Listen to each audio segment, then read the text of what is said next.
From an undisclosed location somewhere in North America, this is your weekly Truth Be Told Minuteman Report.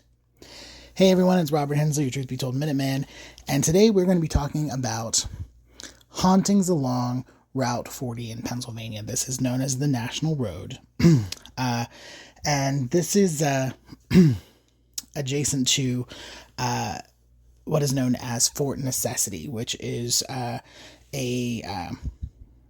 battlefield from the French and Indian War, which happened to be fought in 1754.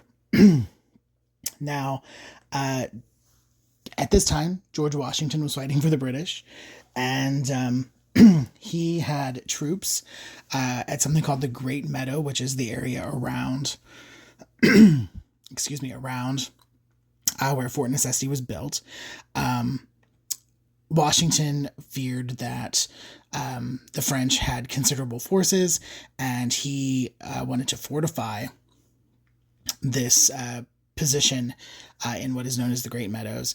And after he built this kind of circular fortress in the meadow with deep entrenchments, he and his crew went off forging the road, which is now Route 40, the National Road, further into the Ohio River Valley. But he heard that the French and Indians were coming from Fort Duquesne, and so he came back to the fort on July 1st. On July 3rd, there was a battle in the rain at Fort Necessity. The French and Indians contingent were 600 French, 100 Indian, and Washington had a larger contingent at the fort. However, British losses were monumental. They lost far more than the French and Indian side, and at 8 p.m. on July 3rd, they came to a truce. The Washington had to surrender his swivel guns, but his British troops were allowed to leave with the honors of war and with all of their baggage and belongings. And he had to sign a paper stating that he assassinated a French officer, which would have been Jumonville, and then his British troops left the fort on July 4th. It was burned by the French and Indian contingent, and that was the Battle of Fort Necessity.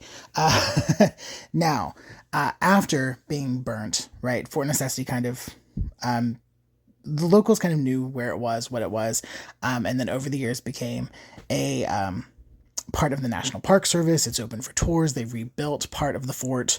There's a great visitor center. There's a lot of information about that period of history. Just up the road, there's a great place called Washington Tavern, which is which I guess was kind of a tavern / inn along the National Road, or what was made of the National Road up to that point. Not sure when that was built.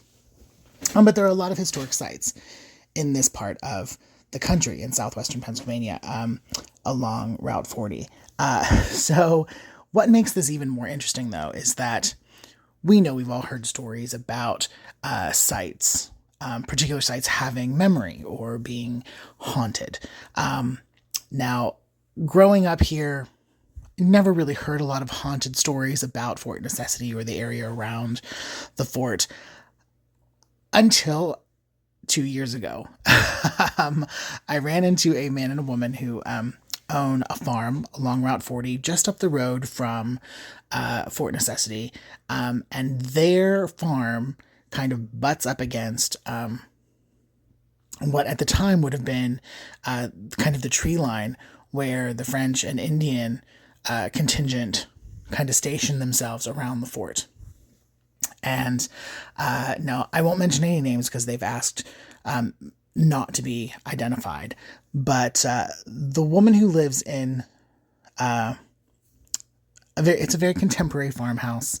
It's not like what you think of a rural farm, but she noticed that on certain mornings, especially mornings in the early summer, when there was a heavy dew or there was a mist, a fog kind of over their lower field next to the wood line, that when she would go to the window and look out, she would hear musket fire and she could see soldiers running through the mist.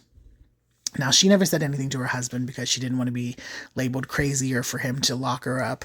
And so this went on for quite a while, that she would see these things. And when she finally did tell her husband, he witnessed the same thing. And it's something that has continued for years. They've been on this property for a very long time. His family owned it before him.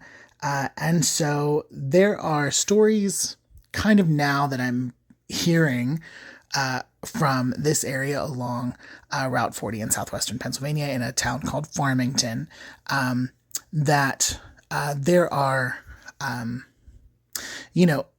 kind of old wells on property that if you go to these sites or you kind of listen at the well, you can hear the sound of cannon fire, kind of, or musket fire.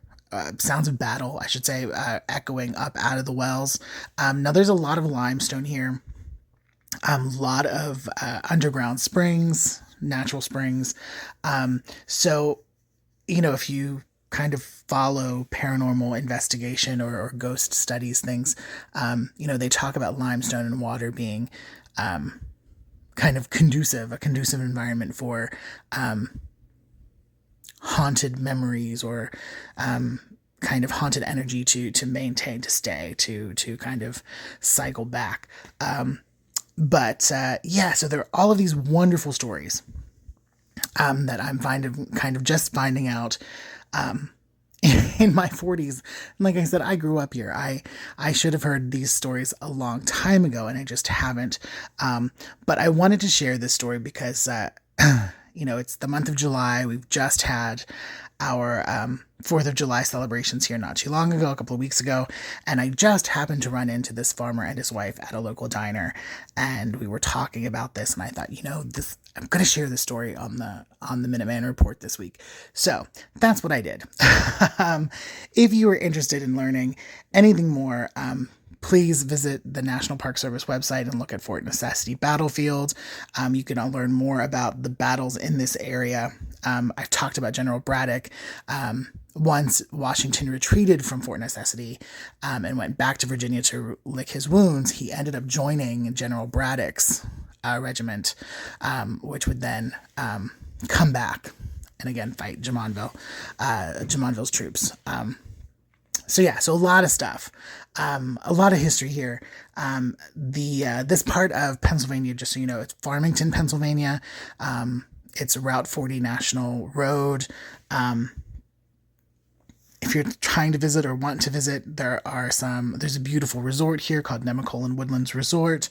There are tons of hotels not tons of, but some nice hotels in Uniontown, Pennsylvania, which is nearby.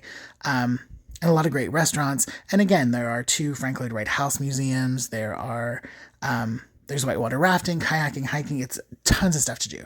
So I highly suggest visiting the Laurel Highlands if you get a chance. But that's the Minuteman Report for today.